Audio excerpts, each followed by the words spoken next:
They said the world was too far gone to fix, too divided, too angry, too broken. And maybe they were right, but she didn't believe it because she knew something the rest of us forgot. You don't fix a broken world by shouting louder. You don't heal a wound by pointing at it. You heal it by starting with one person. This is the story of a woman who proved that kindness is still the most dangerous weapon you can carry, and how her answer to a broken world changed everything. Her name was Ruth Carter. She lived in a small coastal town in Maine, the kind of place where winters were long, summers were short, and everybody knew your name, or at least your family's. Ruth was 68, widowed, silver hair that fell to her shoulders in gentle waves, hands rough from years of gardening and mending clothes, eyes deep hazel, warm, but sharper than you'd expect. She didn't own much. A little clapboard house with a porch swing that creaked when the wind blew, a garden she tended herself, and shelves filled with books she'd been collecting since she was a girl. Ruth had lived long enough to see the world change. She'd watched neighbors stop talking to each other over politics, watched church pews empty, watched people's eyes stay glued to screens instead of faces. Most people her age said, "That's just how it is now." But Ruth refused to accept that. Started one cold November afternoon.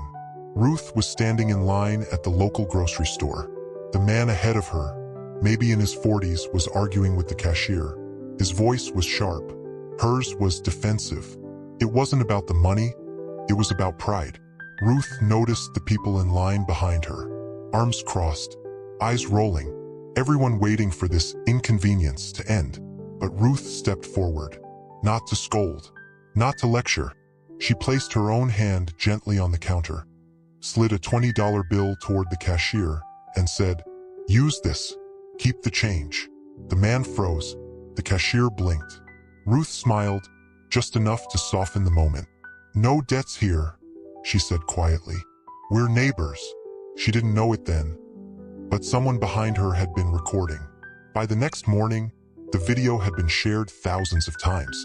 People called it the Maine miracle, but Ruth just called it Tuesday.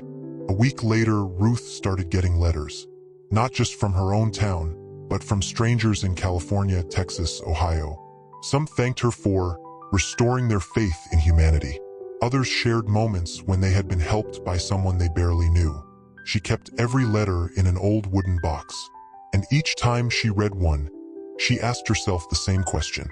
If one small moment could touch this many, what would happen if we did it on purpose? So she started showing up places. Not big events, not charity galas, the places nobody noticed. The gas station at midnight, the waiting room of the free clinic, the bench outside the bus station. She brought coffee for strangers, listened to the man who had just lost his job, held the hand of the young mom trying not to cry while her toddler screamed. No speeches, no announcements, just presence. But the more she gave, the more she began to see the truth.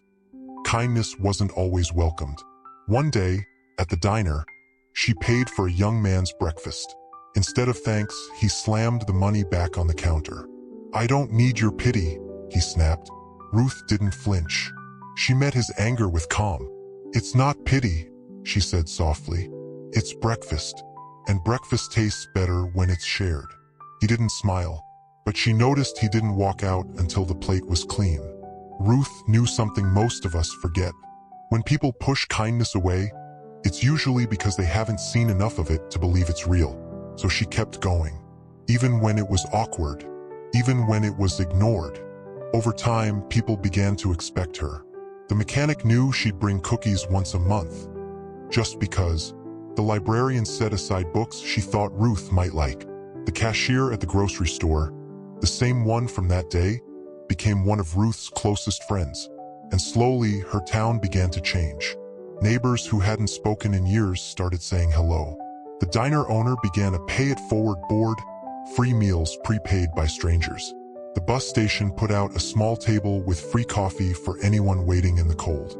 None of it was flashy. None of it made the national news. But to the people living there, it was everything. Then came the storm. A blizzard swept through the coast, the worst in 50 years. Power lines down, roads closed, People trapped in their homes. Ruth didn't stay inside. She bundled up, strapped on her boots, and went door to door, checking on neighbors. One man she found, an elderly veteran, had been without heat for 2 days. Ruth dragged blankets from her house, lit his fireplace, and sat with him until his shivering stopped. When the storm cleared, someone posted online, "If you're wondering what love looks like, it looks like Ruth Carter in a snowstorm." That post went viral. This time, really viral. Interviews, news crews, invitations to speak. But Ruth kept saying the same thing. "This isn't about me. It's about what we all could do if we just decided to care." Within a year, small Ruth circles had formed across the country. Groups of neighbors committed to acts of quiet kindness. No charity logos, no hierarchy, just people showing up for each other.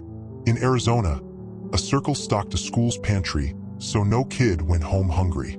In Chicago, a circle paid for winter coats for an entire block. In Texas, a circle rebuilt a single mom's porch after a flood. None of them knew Ruth personally, but they carried her message, because she'd given the world something stronger than charity. She'd given it permission to care again. By the time Ruth turned 75, she'd seen her small town, and thousands of people she'd never met choose kindness over apathy. And she knew her answer to a broken world was working.